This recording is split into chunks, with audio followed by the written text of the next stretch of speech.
Shalom, peuple de Dieu. Je vous salue au nom puissant de Jésus-Christ.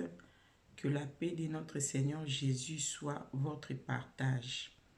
J'ai béni le Seigneur qui nous a accordé encore une fois cette grâce et cette disponibilité pour être encore là devant vous pour partager le message.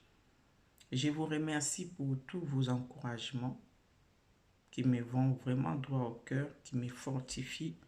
Que le Seigneur vous bénisse pour cela. Et nous allons prier pour abandonner ce moment entre les mains du Saint-Esprit, qui lui-même prenne le contrôle et qu'il puisse nous conduire. Prions au nom de Jésus. Seigneur notre Père, nous te rendons grâce. Nous te disons merci, les maîtres des temps et des circonstances. Nous t'élèvons, le Dieu grand, le Dieu redoutable et le Créateur du ciel et de la terre.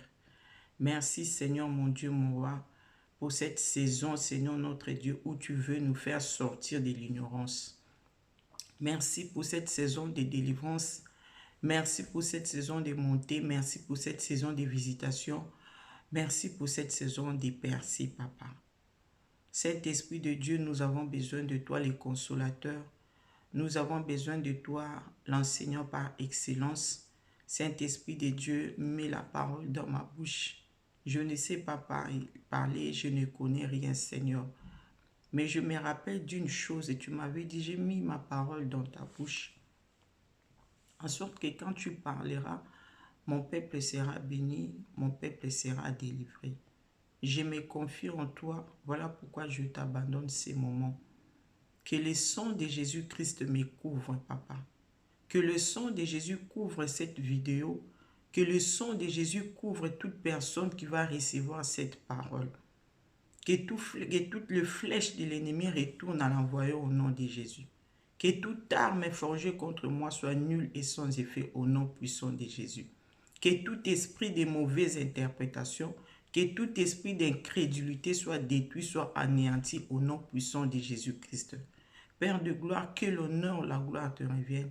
Au nom de notre Seigneur Jésus-Christ, nous te disons merci. Amen. Bien-aimés dans le Seigneur, nous venons partager aujourd'hui les messages que Dieu nous a donnés. Ça fait 2 ans peut-être passés, ça fait 2 mois passés. Et là, je reviens avec le message parce que le Seigneur nous l'a rappelé c'est vendredi.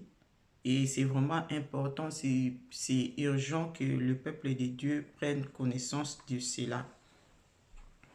Je vais retourner un peu en arrière en parlant de notre message de jeudi passé. Le message où le Seigneur nous a tous interpellés, nous a en même temps rappelé qu'il a le projet de paix pour nous. Et le message est passé le jeudi et le vendredi, bien aimé dans le Seigneur, vers 5 h du matin. Lorsque j'ai prié, j'ai fini de prier et le Saint-Esprit est venu me parler. L'Esprit du Seigneur m'a dit ceci, c'est par rapport au message du jeudi. L'Esprit du Seigneur m'a dit, il y a un homme de Dieu qui a été touché par le message des jeudis. Il y a un homme de Dieu qui est sur le point de tout abandonner parce qu'en même temps, il mélangeait Dieu, les idoles, il mélangeait Dieu avec les sciences occultes. En fait, il a couru derrière l'argent. Il ne pensait pas que ces personnes qui lui proposaient de l'argent étaient des satanistes en fait. Il s'est retrouvé dedans et il a été touché par le message. Il est perdu, il sait quoi faire. Ça, c'est une parole de connaissance. Et le Seigneur me dit, au moment où il me parle, il me donne ces messages, ça c'est un signe pour que cette personne reconnaisse que c'est de lui, effectivement, que le Saint-Esprit est en train de parler. Le Saint-Esprit me dit, quand il est en train de me donner le message de ces 5 h du matin, là où je suis, au Congo, il était 4 h du matin, et cet homme de Dieu, il était troublé par ce message, donc il n'arrivait pas à dormir. À cette heure-là, il était éveillé. Donc, il était troublé. Il a pris connaissance, quoi. Il a pris connaissance de son état. Et il était sur le point de prendre une décision. Mais il a peur des menaces. Voilà. Mais le Seigneur m'envoie vous dire qu'il est avec vous, qu'il vous soutient, qu'il vous protégera. Mais seulement, il vous demande de choisir, de chercher un homme de Dieu à qui vous allez confesser. En tout cas, prenez le courage d'aller confesser vos péchés, tout abandonner. Le Seigneur va vous protéger. N'ayez pas peur de toutes ces menaces. Que le nom du Seigneur soit béni. Et je reviens avec le message aussi que j'ai eu ce même vendredi-là. Après le message de cet homme de Dieu, c'est un pasteur, je précise. Le Seigneur est venu encore me parler. Il m'a dit ceci, clairement. C'est la période des vaches grasses. Préparez la période des vaches maigres. La guerre arrive. En France, au Congo, la guerre arrive. Bien-aimés, je vais seulement nous dire que quand le Seigneur dit que la guerre arrive en France, ce n'est pas seulement la France qui peut être touchée, c'est les pays voisins aussi qui vont être touchés dans plusieurs domaines. Par exemple, l'économie. Les pays voisins de la France peuvent être touchés aussi par cette guerre. Mais pourquoi le Seigneur m'a parlé de la France? Je vais revenir dans d'autres messages que j'avais eus précédemment. Le 31 janvier 2022, pendant que je dormais, j'entendais un grand bruit. Vraiment, c'était des tonnerres, c'est comme des balles, c'est comme des chars. Vraiment des bruits, c'était très fort. Et vraiment, dans ma pensée, j'avais dit, ok, la guerre est arrivée. Je me suis réveillé, j'ai regardé par la fenêtre et je n'avais rien vu. Ça, c'était le 30 janvier 2022. Le 23 décembre, excusez-moi, il fallait que je commence par le 23 décembre 2021. Le Saint-Esprit m'avait dit, vous entrez dans une période où votre foi va être éprouvée. Priez les uns pour les autres. Là, je ne savais pas. Je ne savais pas notre foi va être éprouvée par rapport à quoi? Qu'est-ce qui va arriver? Je ne savais pas. Et c'est alors que quand je m'étais mise à prier, j'ai demandé au Seigneur qu'est-ce que cela veut dire, qu'est-ce qui va nous arriver et tout. Et c'est le 30 janvier 2022 que je venais de recevoir alors le message de bruit des tonnerres, de la guerre et tout. Et le 8 février 2022, j'ai eu un songe où je voyais, j'étais dehors, j'étais dans une place publique, j'ai cherché les moyens de transport. Il n'y avait pas de train, il n'y avait pas de bus, il n'y a pas de métro, il n'y a rien, en tout cas, il n'y avait rien et tout était fermé. Vraiment, c'était comme à l'époque des Covid. C'était vraiment fermé, il y avait la désolation, il n'y avait personne dehors. Et je m'étais réveillé, je disais, ah, ça ça annonce la guerre, quoi. Ça annonce la guerre. Et le 19 février 2022, vers 5 h du matin en vision, je vois Paris. Je vois vraiment la ville de Paris. Les immeubles ont pris feu. Ce que je voyais, c'était les images après les feux. C'était l'écroulement, c'était vraiment la destruction, l'effondrement et tout. Donc Paris vraiment était en ruine. Ça, c'était une vision. Et j'entends maintenant l'esprit me dire Paris incendié. Paris incendié. Je nous rappelle ce message pour nous dire que Dieu est tellement bon. Notre Dieu, il est bon, il nous aime beaucoup. Il est notre papa. Il a dit dans sa parole, il ne fait rien sans avoir révélé son secret à ses serviteurs, le prophète. Je ne suis pas la seule à avoir reçu ces messages. Il y en a beaucoup de serviteurs, des servantes de Dieu aussi qui ont reçu le même message. Mais pourquoi le Seigneur est venu me rappeler ce message? Parce qu'en fait, il y a un moment quand on recevait ces messages, avec aussi les mamans dans le groupe que je dirige, je n'étais pas la seule à recevoir de tels messages. Il y avait d'autres mamans aussi dans le groupe qui recevaient le même message. Et en ce moment-là, on se disait, et personnellement aussi, j'ai partagé les messages à d'autres personnes qui écoutaient ou pas, si ça n'engage que. Et donc, je leur disais, et il faut qu'on se fasse des provisions. Faisons des provisions, gardons dans nos maisons de riz, du sucre, hein, de bois, des conserves et tout, parce que la guerre arrive. Mais à un moment donné, je vais dire, comme là, ça va faire 3 semaines passées. 3 semaines passées où j'ai parlé avec une maman du groupe. Elle m'a dit, maman Irène, en tout cas, nos provisions la mettent maintenant parce que en ce moment, l'huile est devenue trop chère. Nous avons fait des provisions, des bidons d'huile. En tout cas, en ce moment, ça nous aide beaucoup. Moi aussi, j'ai dit, en ce moment, moi aussi, c'est pareil. Les boîtes de conserve m'aident aussi et l'huile m'aide aussi, la farine m'aide aussi, les sucres m'aident aussi parce que les prix, l'inflation et tout. Et donc, moi, personnellement, je me disais, peut-être le Seigneur a entendu nos prières, il nous a exaucés parce que on priait, on disait, Seigneur, s'il te plaît, éloigne, que cette guerre n'arrive pas, délivre-nous de cette guerre et tout. Peut-être le Seigneur nous a exaucés, il nous a épargnés de cette guerre. Voilà pourquoi le Seigneur est venu me dire ceci. Ça, c'est les messages que j'ai reçus ce vendredi-là. Le vendredi, après le message de Dieu a un plan sur votre vie, c'était jeudi. Et le vendredi, j'ai reçu ces messages que je vais partager maintenant. Le message, c'est que le Saint-Esprit est venu me dire, c'est la période des vaches grasses. Préparez la période des vaches maigres. La guerre arrive. Bien aimé, je vais entrer maintenant dans les messages. On va prier. Seigneur, bénis ta parole. Que ces messages touchent les cœurs de tes enfants. Que tes enfants sortent de l'ignorance au nom puissant de Jésus. Au nom puissant de Jésus-Christ, Saint-Esprit de Dieu, éclaire tes enfants. Que notre intelligence soit renouvelée au nom puissant de Jésus-Christ de Nazareth.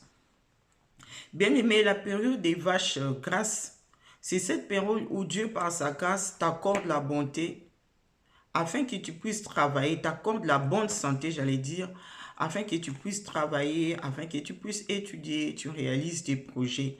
La période des vaches grasses, c'est aussi cette période où, par sa grâce, le Seigneur te donne les opportunités, présente des personnes devant toi pour t'aider à atteindre tes objectifs. La période des vaches grasses, c'est le moment où le Seigneur nous visite. Et ce moment de visitation demande vraiment à ce qu'on ait les discernements pour ne pas louper notre moment de visitation. Cette visitation peut être un moment où vous devrez vous ressourcer dans la prière, selon qu'il est écrit dans les livres de Jérémie 33. Invoque-moi, je te répondrai. Je t'annoncerai des grandes choses, des choses cachées que tu ne connais pas. Bien-aimé, moi, c'est ce moment de visitation vraiment qui m'a poussé à entrer dans la prière, à chercher la face de Dieu pour comprendre en fait ce qui allait arriver. C'est parce que j'avais pris le temps dans la prière. Cette visitation peut être aussi une aide de destinée, une personne que le Seigneur a mis à vos côtés sur votre chemin comme conseiller, comme celui qui interprète vos songes, qui vient avec de bonnes idées, de bons projets pour vous aider à aller de l'avant. Exemple de Joseph dans les livres de Genèse chapitre 41 au verset 1 jusqu'au verset 57. Nous voyons dans le livre, il est illustré comment Joseph a interprété le rêve de Pharaon. Je déclare sous ta vie au nom de Jésus que Dieu t'accorde cette grâce de rencontrer de bonnes personnes, des personnes qui vont t'aider par de bons conseils, des personnes qui vont croire en toi, des personnes qui vont t'aider à aller plus haut, des personnes qui vont t'aider à grandir dans la foi, des personnes qui vont t'aider à faire confiance au Seigneur, des personnes qui vont t'aider à grandir dans la parole du Seigneur. que ce soit ton partage et que cette grâce tombe sur toi au nom puissant de Jésus-Christ. Cette période de vache grasse, c'est cette période où on a l'esprit serein pour prendre des bonnes résolutions parce que le mauvais temps va arriver.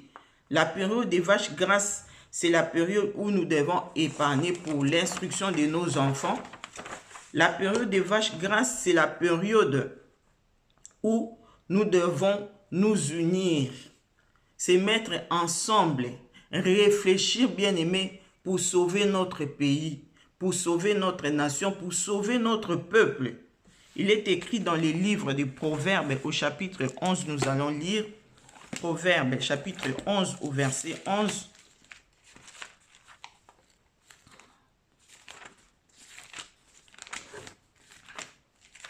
Proverbes chapitre 11, verset 11. J'ai lu au nom de Jésus-Christ. La Bible dit, « La ville s'élève par la bénédiction des hommes droits, mais elle est renversée par la bouche des méchants. » Bien-aimés, ça ne nous honore pas quand on maudit notre pays. Ce n'est pas une bénédiction pour nous. La Bible nous dit dans ces versets, mais elle est renversée par la bouche des méchants. Bénissons notre pays. Cherchons à nous unir pour l'intérêt de la nation. Bien-aimés, laissons tomber nos intérêts personnels. Cherchons l'intérêt du peuple. Cherchons l'intérêt de la nation. Cherchons à sauver notre nation. La période des vaches grasses, c'est la période aussi où nous devons cultiver l'amour de notre prochain. La Bible dit dans les livres de Marc au chapitre 12, au verset 31. Marc 12, 31. J'ai lu au nom de Jésus. Voici le second commandement. Tu aimeras ton prochain comme toi-même.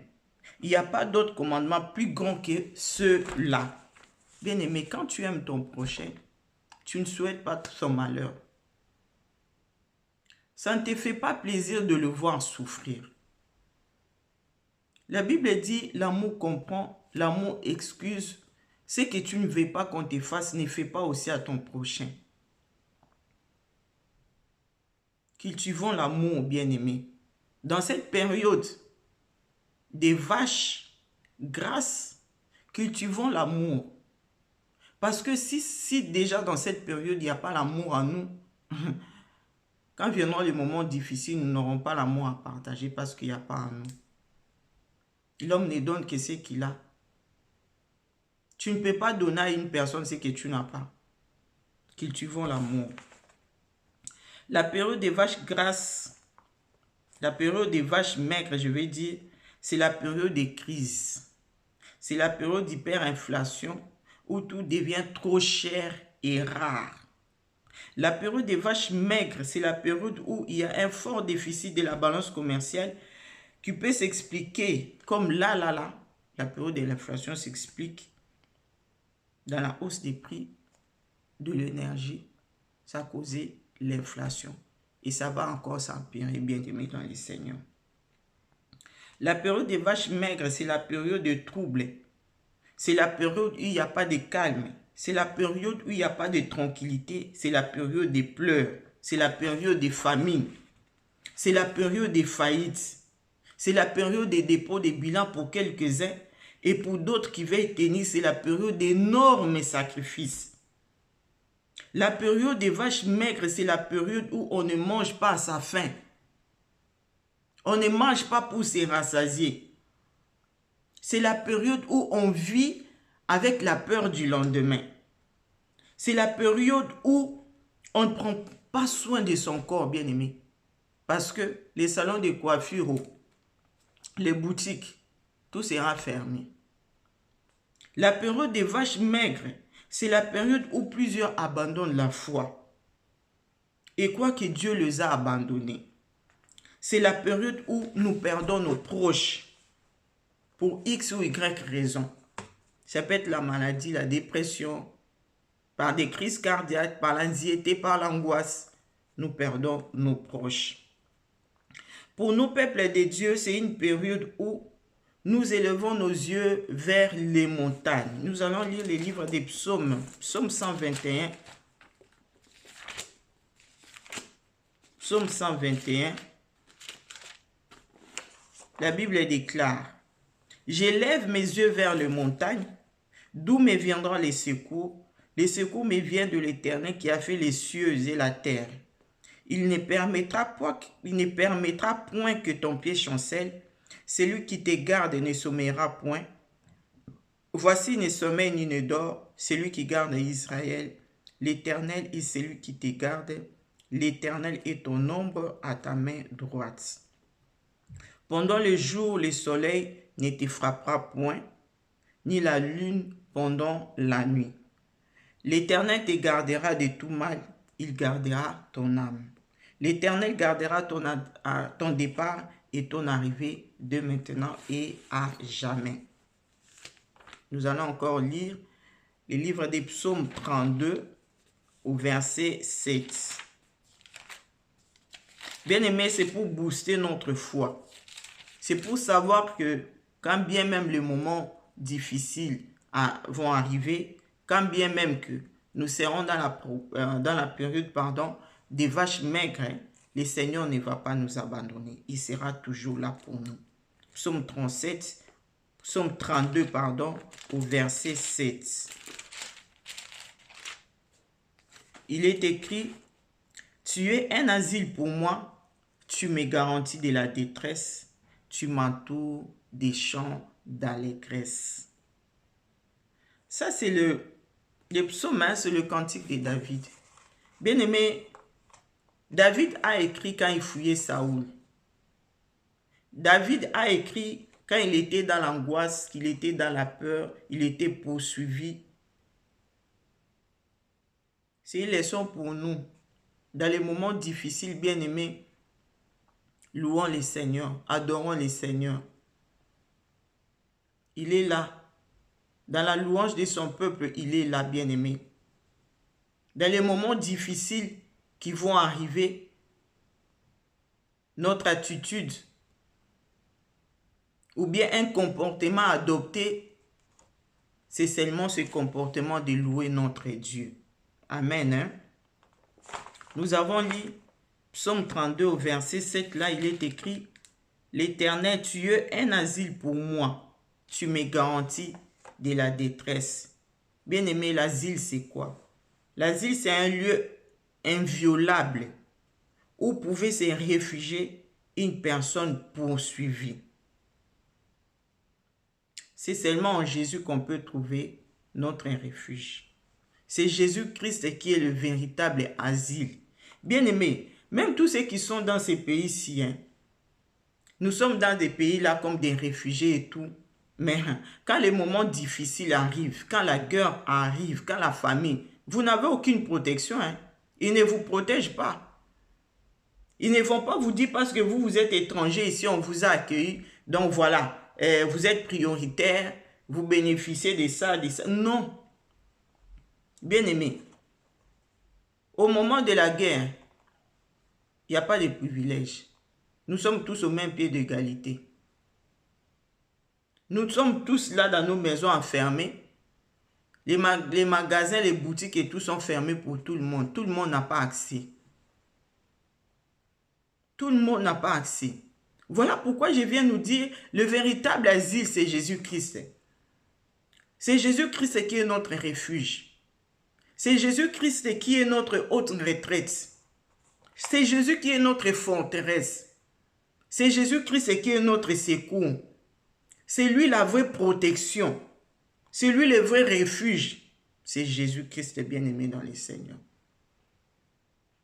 Et n'attends pas les moments de crise, les moments de guerre, les moments difficiles pour donner ta vie à Jésus. C'est aujourd'hui les jours du salut. Les jours où tu écoutes cette parole, c'est pour toi les jours du salut.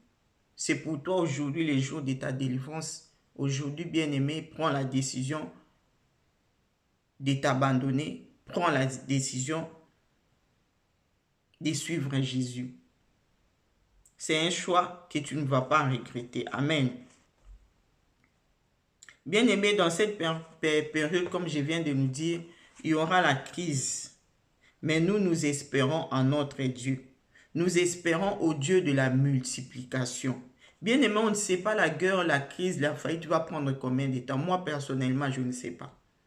Mais j'ai écouté d'autres personnes, d'autres serviteurs sur les réseaux sociaux qui ont dit, comme j'ai écouté une sœur qui a dit, elle a reçu une révélation que cette période va nous prendre 3 ans. Moi, je ne connais pas la période. Je ne peux pas dire ce que le Seigneur ne m'a pas dit. Donc, bien aimé, je ne pense pas qu'on a, je ne sais pas, mais je ne pense pas qu'on a tous la possibilité de faire des provisions pour 3 ans. Et même si on avait cette possibilité-là, dans nos maisons, on va le garder où? Nous n'avons pas de greniers, nous n'avons pas des entrepôts, voilà, on va le garder où? Mais avec les peu que nous avons, bien aimés, aujourd'hui, si vous entendez sa voix, n'endurcissez pas votre cœur. Faites des provisions. Le Dieu de la multiplication va multiplier ce que vous allez garder là. Il va le multiplier. Que ça prenne 3 ans, que ça prenne 1 année, que ça prenne 5 ans. Le Dieu de la multiplication ne va pas nous abandonner. Le Jésus qui a multiplié le pain et les poissons, il va multiplier ce que vous allez garder dans cette maison. Bien-aimé, le Seigneur vient nous avertir. Ça, c'est la période des vaches grasses. Le peu que nous avons en ce moment, bien-aimé, ce n'est pas l'argent pour nous d'aller dans des magasins acheter des vêtements. Ce n'est pas le temps d'acheter des vêtements. Ce n'est pas le temps d'acheter des chaussures, bien-aimé. Quand les moments difficiles vont arriver, je ne pense pas que tu vas prendre ta paire de chaussures, couper, mettre dans une casserole, cuisiner et donner à tes enfants. Bien-aimé, c'est une période où on va se sacrifier pour ce qui va arriver dans quelques jours, dans quelques mois, je ne sais pas. C'est le moment de nous sacrifier. La Bible dit, ne soyez pas inconsidérés, mais comprenez quelle est la volonté de Dieu. La volonté de Dieu, c'est qu'on obéisse à sa parole. Qu'on ne soit pas des ignorants. Qu'on ait le discernement des temps. Voilà pourquoi le Seigneur nous révèle ces choses, bien-aimés. Le Seigneur ne va pas nous abandonner. Nous connaissons l'histoire dans la Bible de l'huile de la veuve, où le prophète Élie est allé demander à cette femme de lui cuire le gâteau. Ça se trouve dans les livres de 2 Rois au chapitre 4, du verset 1 au verset 7, si vous pouvez les lire faute de temps.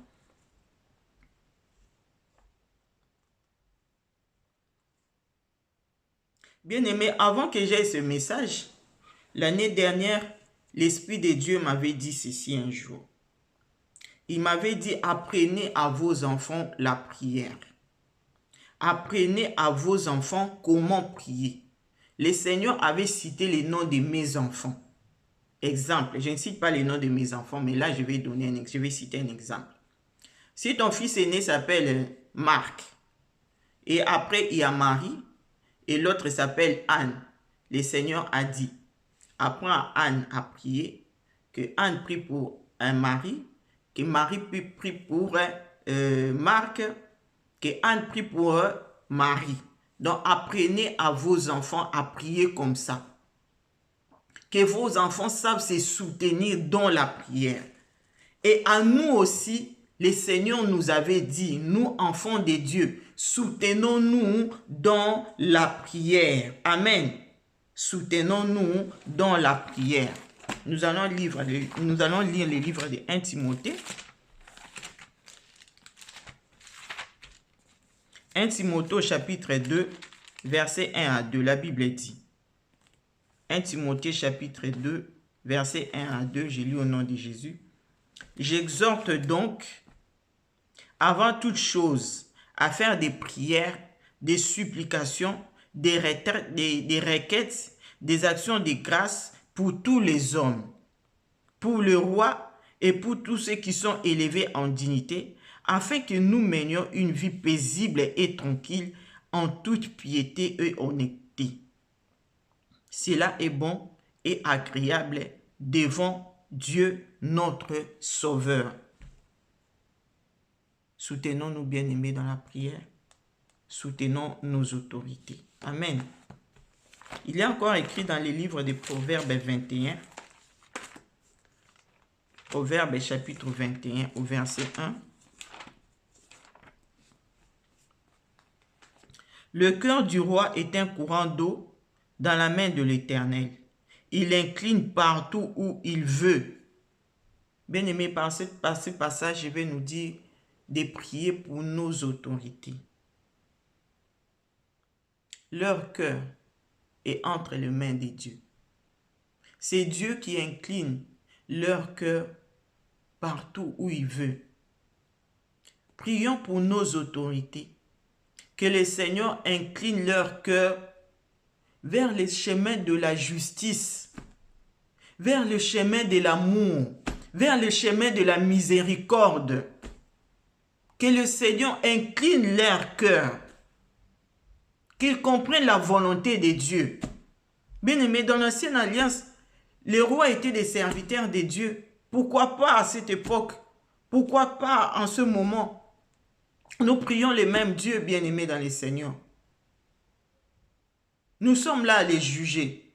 C'est bien de juger, mais prions aussi pour eux, comme nous les recommande la parole de Dieu. Prions pour nos autorités. Prions pour toutes ces personnes qui sont élevées en unité. Bien-aimés, la Bible dit que c'est pour nous, c'est pour notre bien, c'est pour notre tranquillité, c'est pour notre paix. Amen. Bien-aimés, nous arrivons à la fin de ces messages. La conclusion est que pensons aux provisions pour nourrir notre corps. Pensons aux provisions, bien-aimés dans les Seigneurs. Achetez les riz, achetez l'eau, achetez les laits en poudre, achetez des boîtes de conserve, achetez des lingettes. Parce que moi, le Seigneur m'avait montré une fois. Je vais chercher des papiers toilettes, il n'y en a pas partout, il n'y a pas de papiers toilettes. Et une fois aussi, j'avais vu, dans un songe, je vais dans les supermarchés. Je vois une queue, mais pas possible. J'avançais pour savoir pourquoi tous ces mondes, ils cherchent quoi, ils attendent quoi, ils veulent acheter quoi.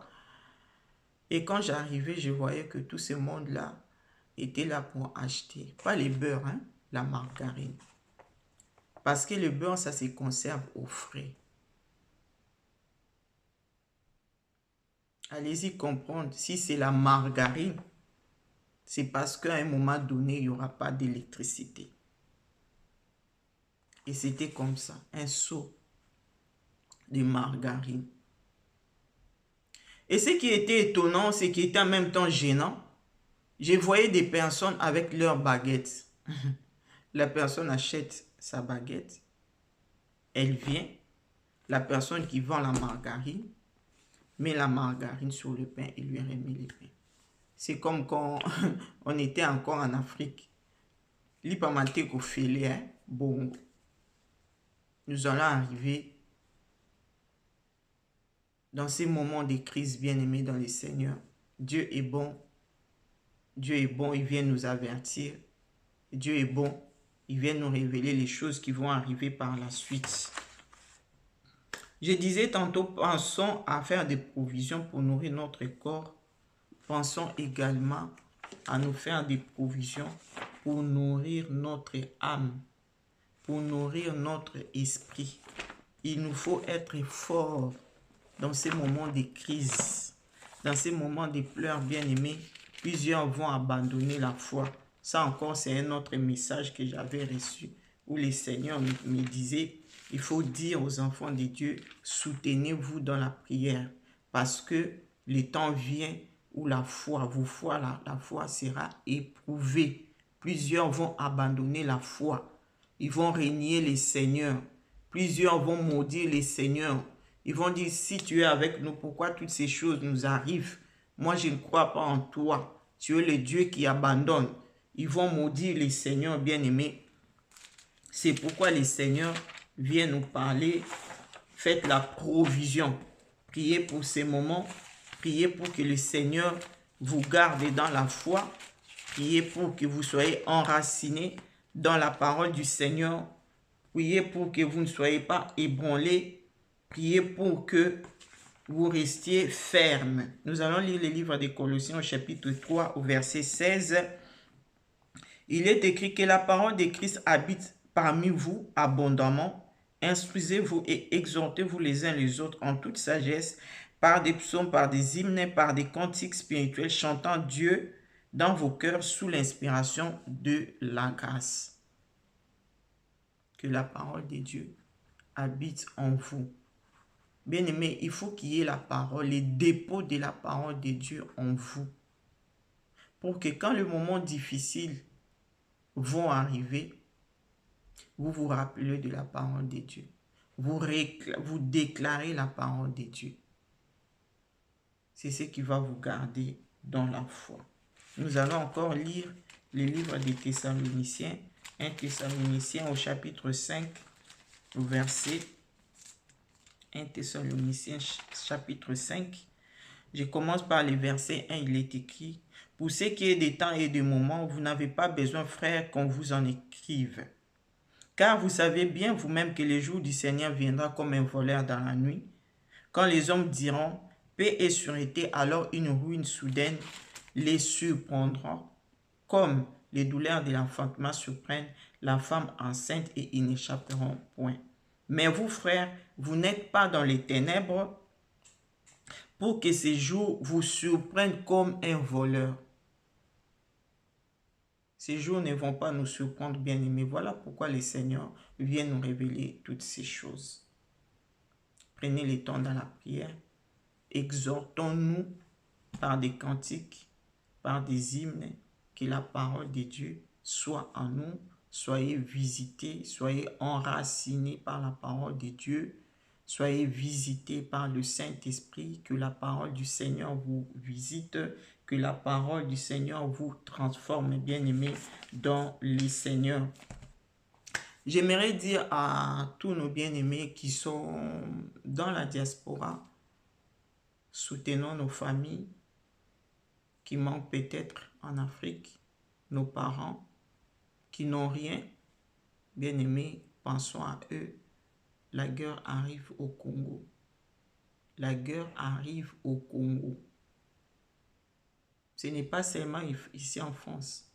Ce n'est pas seulement en Europe. La guerre arrive au Congo. Bien-aimés dans le Seigneur, prenez soin de vous. Prenez soin de votre âme aussi. Que le Seigneur vous bénisse. Que cette parole prenne place dans vos vies. Que cette parole produise des fruits dignes de repentance. Que cette parole vous bénisse. Que cette parole vous délivre. Que cette parole vous sorte de l'ignorance. Au nom puissant de Jésus. Soyez couverts par le sang de Jésus-Christ. Que le Saint-Esprit prenne le contrôle de vos vies. Que le Saint-Esprit prenne le contrôle de vos maisons. Que le Saint-Esprit prenne le contrôle de tout ce qui est en vous. Que votre intelligence soit renouvelée au nom puissant de notre Seigneur Jésus-Christ. Je vous aime. À bientôt.